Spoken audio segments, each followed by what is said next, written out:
बच्चों हम लोग वास्तविक संख्या वाले चैप्टर का एक्सरसाइज 2.5 है जो मैं आपको समझाने जा रही हूँ और उसके सवाल भी आपको करते जाऊँगी मैं। 2.5 में मैंने 3 क्वेश्चन लिख कर रखे हैं और जैसे आपने देखा कि 2 लाइनें हैं, तो ये 2 लाइनों का मान जो मतलब होता है, इस तरह की जो 2 लाइनें ना, इसको हम निरपेक्ष मान कहते हैं। किसी भी संख्या का इसका जो यूज़ करते हैं निरपेक्ष मान दिखाने के लिए, ठीक है। और किसी भी संख्या का निरपेक्ष मान जैसे -5 है, तो यदि ये संख्या निरपेक्ष मान से निकलेगी तो 5 हो जाएगी। -10 है तो 10 हो जाएगा और 10 का निरपेक्ष मान भी 10 रहेगा। यानी चाहे संख्या इस निशान के अंदर यदि संख्या ऋणात्मक हो तो भी आंसर धनात्मक, ऋणात्मक हो तो भी आंसर धनात्मक और धनात्मक है तो भी आंसर धनात्मक होगा। और निरपेक्ष मान का मैं एक एग्जांपल बता देती हूँ कि जैसे आप जब दूरी तय करते हैं तो दूरी किसी भी दिशा में, जैसे फॉर एग्जांपल यदि आपको, जैसे आप ये मान लीजिए इस दिशा को आप धनात्मक मानते हैं, इस दिशा को ऋणात्मक, परंतु यदि कोई आदमी यहाँ पे आगे इस साइड इस दिशा में जाता है फिर बाद में इस दिशा में जाता है, तो हम ये तो नहीं बोलते कि इस दिशा में गया तो धनात्मक और इस दिशा में गया तो ऋणात्मक।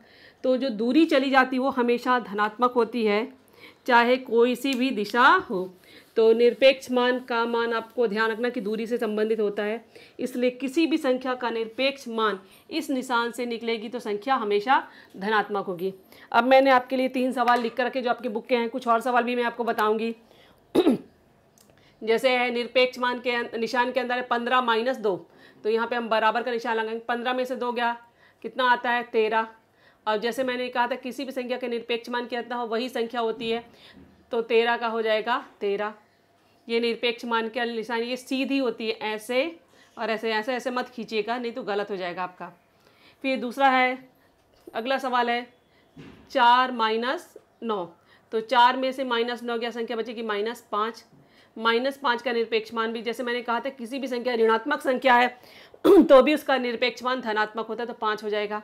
अब यहाँ पे ये है, तो यहाँ पे 7 का निरपेक्ष मान 7, क्योंकि ये अलग अलग है, और 4 का निरपेक्ष मान 4। अब यहाँ पे हम ये निशान नहीं लगाएंगे क्योंकि ये निशान इसको छोड़ चुके हैं, तो ये संख्या हो जाएगी 28।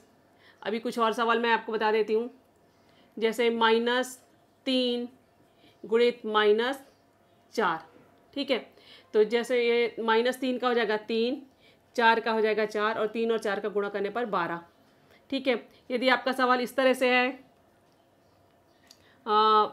3 गुणित -4, ठीक है। देखिए इस तरह का यदि आपका सवाल है, ये निशान आपके अलग अलग थे, ये अंदर है, तो ये यहाँ संख्या आ जाएगी -12 क्योंकि ये निशान के अंदर ही रहेगा, और फिर ये निशान से हटेगी संख्या आ जाएगी 12। तो इस तरह से हम इसके बहुत से सवाल कर सकते हैं। अब मैं आपको आगे जो टॉपिक है सेकंड वाले क्वेश्चन, उसके कुछ क्वेश्चन मैं आपको बता रही हूँ।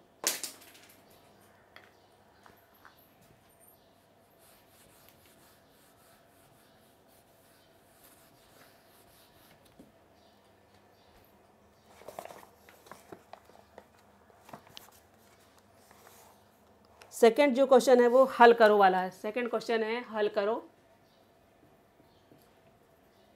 ये बहुत ही आसान है, एक ट्रिक देखना आपको कैसे इनको करना है। इसमें पहला क्वेश्चन जो दिया है आपको, पहला है 3x - 5 निरपेक्ष मान बराबर 1, ठीक है। अब ये हमारे क्वेश्चन से अलग है, यहाँ पे पहले वाले सवाल में यहाँ पे कोई संख्या नहीं थी, यहाँ पे इस तरह की संख्या दी गई है। अब मैं आपको ये निशान थोड़ा रेड से ही बता देती हूँ। ये निशान जो है आपका निरपेक्ष मान का, ये और ये, ठीक है। अब जैसे मैंने कहा था ये संख्या यदि हमने ये निशान हटाया 3x - 5, तो क्या हो जाएगा, ये जो 1 है 1 के साथ +-1 आ जाएगा, ठीक है। यानी 1 के साथ कैसी संख्या आ जाएगी, धनात्मक और ऋणात्मक। अब हमें क्या करना है, एक बार धन लेना और एक बार ऋण लेना। यानी अभी जब हम हल करेंगे तो इसलिए का निशान लगा लीजिए। अब यहाँ पे अगर 3x - 5 बराबर +1 या 3x - 5 बराबर -1, एक बार धन 1 और एक बार ऋण 1। अब इस समीकरण को पूरा हल कर लीजिएगा तो आसान रहेगा। तो 3x बराबर जाएगा, अब ये -5 यहाँ करके आ जाएगा, +5 हो जाएगा, तो +5 हो जाएगा। तो इसलिए 3x बराबर हो जाएगा 1 + 5 हो जाएगा 6। तो x बराबर हो जाएगा 6/3। कट करेंगे तो x का मान मिल जाएगा 2। अब इस साइड हल करना है, इस साइड हल करेंगे तो क्या आ जाएगा 3x। अब -5 इधर जाएगा तो प्लस हुआ था तो यहाँ पे भी वही होगा, -1 वही रहेगा, ये +5, यानी ये एक जैसा ही चल रहा है, यहाँ ध्यान रखना। अब यहाँ पे हो जाएगा 3x। अब 5 में से 1 गया, क्योंकि धन और ऋण होगा तो हमेशा घटाने की क्रिया होती है और फिर निशान आता है बड़ी संख्या का, तो 5 बड़ा था इसलिए 4 आएगा आंसर। 5 में से 1 गया, 4 बचेगा।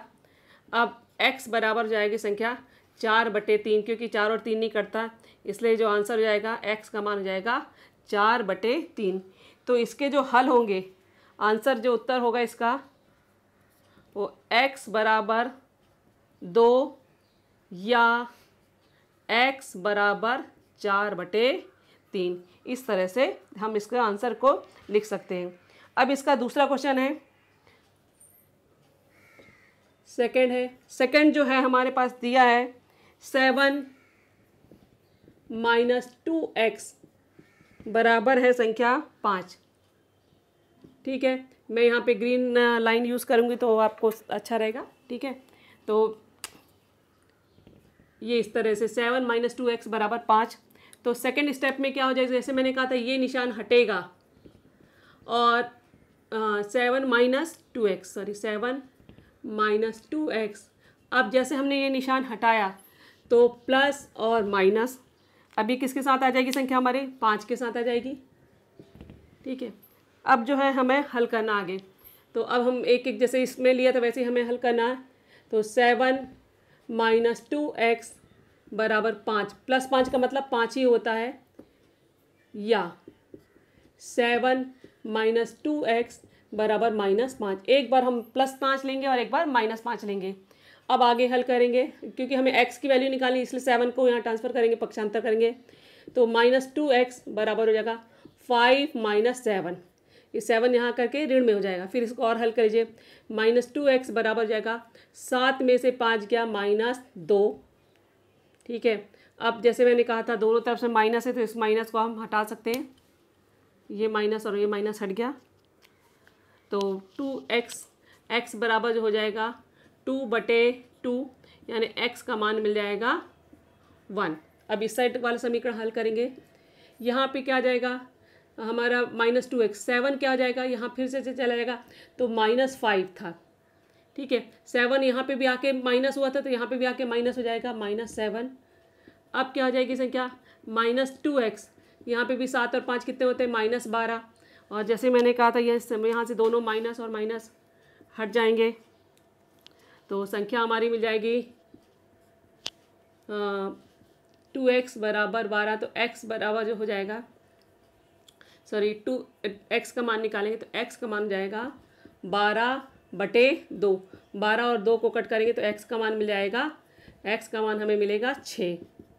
तो इसके जो उत्तर होंगे, इसका उत्तर होगा x बराबर 1 या x बराबर 6। ठीक है, इस तरह से इसके आंसर को हम लिख सकते हैं।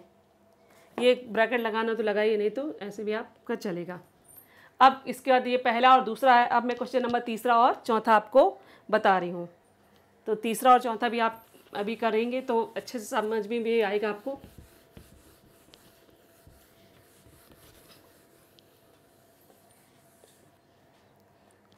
अब आपके बुक का क्वेश्चन नंबर तीसरा है।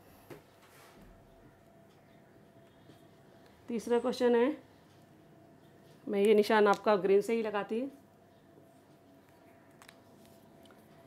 8 - x/2 बराबर 5। ठीक है, ये हमारा क्वेश्चन है। जब हम इसको हल करेंगे तो हमारे ये क्वेश्चन, जैसे मैंने कहा था जब भी आप करेंगे तो हल क्वेश्चन उतारना ही है। अगले स्टेप में क्या है, 8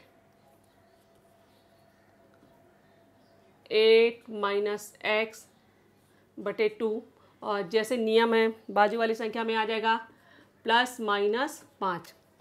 अब क्या करना हमें, एक बार +5 और एक बार -5। नहीं, पहले आप क्या करिए, इस 2 का भी मल्टीप्लाई कर लेंगे तो आपको आसान हो जाएगा। तो 8 - x बराबर जाएगा प्लस माइनस 5 गुणित 2, 8 माइनस एक्स बराबर हो जाएगा 5 और 2 प्लस माइनस 10।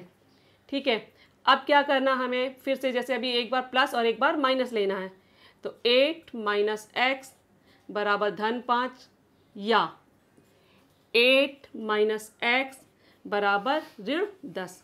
एक बार धन 10 और एक बार ऋण 10। तो यहाँ संख्या आ जाएगी, अभी हम धन लेंगे तो यहाँ पे माइनस एक्स बराबर 10। अब यहाँ पे 8 जो है वो पीछे चला जाएगा तो माइनस 8 हो जाएगा। अब यहाँ पे माइनस एक्स और 10 में से 8 क्या संख्या बचेगी 2। अभी जैसे मैंने कहा संख्या जो होती है एक्स जो होता है धनात्मक ऋणात्मक नहीं होता, तो ये माइनस का निशान कहाँ आ जाएगा, यहाँ पे आ जाएगा, इसलिए एक्स का मान आ जाएगा -2। 10 में से 8 गया 2, परंतु माइनस एक्स बराबर 2, तो एक्स बराबर हो जाएगा -2। अब हमें दूसरा मान निकालना है। दूसरे मान के लिए क्या करना है, जैसे मैंने कहा था 8 को कहाँ ले जाना पीछे, तो माइनस एक्स बराबर हो जाएगा -10 -8। अब माइनस एक्स बराबर हो जाएगा -18। ठीक है, अब ये संख्या एक संख्या ये दोनों तरफ से माइनस हट जाएगा। ठीक है, तो आंसर हमें मिलेगा, x की वैल्यू मिल जाएगी केवल 18। तो इसका जो उत्तर होगा x बराबर -2 और या x बराबर 18। ठीक है, ये इसका आंसर होगा जो मैं आपको ग्रीन से हाईलाइट कर देती हूँ। अब इसके बाद हमारा क्वेश्चन नंबर 4 भी बाकी है। 4 भी बहुत आसान है। क्वेश्चन नंबर में आपको मैं ये लाइन आपको मैं ग्रीन से ही करके बता देती हूँ। क्वेश्चन नंबर 4 है 5 + x + 4 = 5। ठीक है, जैसे मैंने कहा था सबसे पहले हमारा ये निशान हटेगा, इसके साथ प्लस माइनस आ जाएगा, तो 5x + 4 और ये संख्या हो जाएगी हमारी प्लस माइनस और 5। एक बार +5 और एक बार -5। अब हमें क्या करना है, एक बार +5 लेना है, यानी 5x + 4 बराबर 5। यहाँ पे 5x + 4 -5। एक बार +5 लिया, एक बार -5 लिया। आगे हम हल करेंगे। अब जैसे मैंने कहा हमें x की वैल्यू निकालनी है, तो x + 4 ये -5 यहाँ पे आ जाएगा पीछे, तो 5 -5 इसको पूरा हल कर लीजिएगा।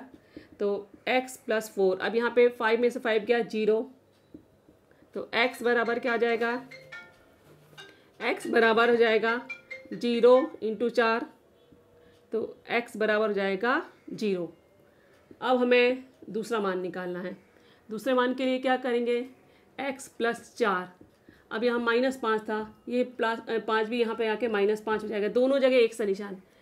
यहाँ पे x + 4, अब यहाँ पे माइनस और माइनस दोनों जुड़ जाएंगे तो -10 हो जाएगी संख्या। अब यहाँ पे जो होगा संख्या, अब इस 4 का गुणा इसमें हो जाएगा, तो x बराबर हो जाएगा -10 × 4, यानी x का मान मिल जाएगा -40। x का मान मिल जाएगा हमें -40। तो इसका जो उत्तर होगा x बराबर 0 या x बराबर -40। तो ये आपका एक्सरसाइज 2.5 कंप्लीट होती है बच्चों।